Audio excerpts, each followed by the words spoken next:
I never believed in ghosts.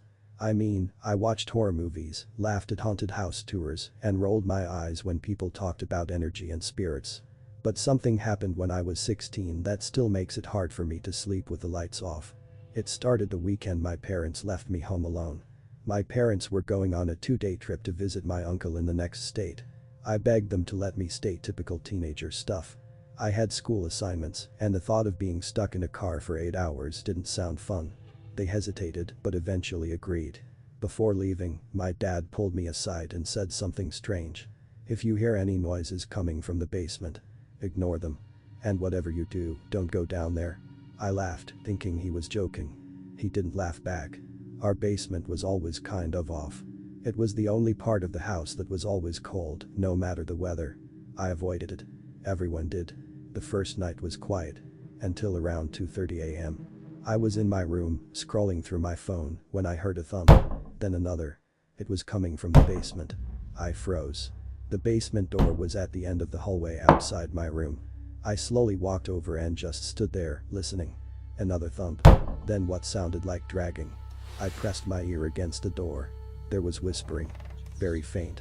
But it was familiar. It sounded like my mom. "Sweetheart. Come down here," I jolted back. My parents were still hours away. I called them, no answer.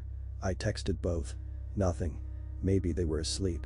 I went back to my room, locked the door, and left the light on. I didn't sleep. The next day, I convinced myself it was just my mind playing tricks. But deep down, I was unsettled. The second night, around the same time, 2:30 a.m., I woke up to a loud creak. I sat up in bed and listened. The basement door was open. Not wide open. Just slightly ajar. Enough that I could see darkness behind it. I got up, heart pounding, and walked toward it.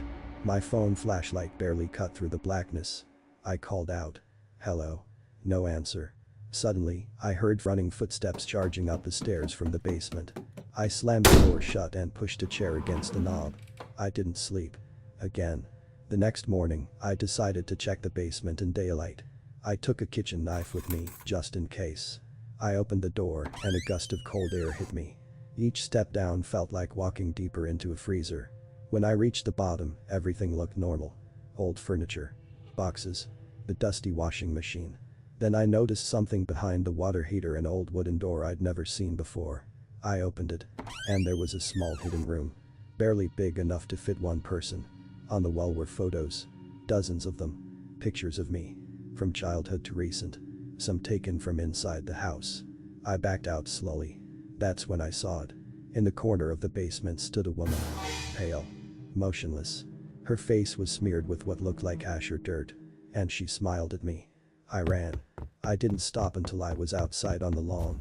When my parents got home, I broke down and told them everything. They looked at each other. My dad finally spoke. "We never told you. But this house used to belong to a woman who lost her child in a fire. She went mad. Hid in the basement for weeks before she died. We sealed that room when we moved in. I didn't think she'd still be here. They moved out 2 months later. I haven't been back since. But sometimes, late at night, I swear I can still hear her whisper, 'Sweetheart, come down here.'"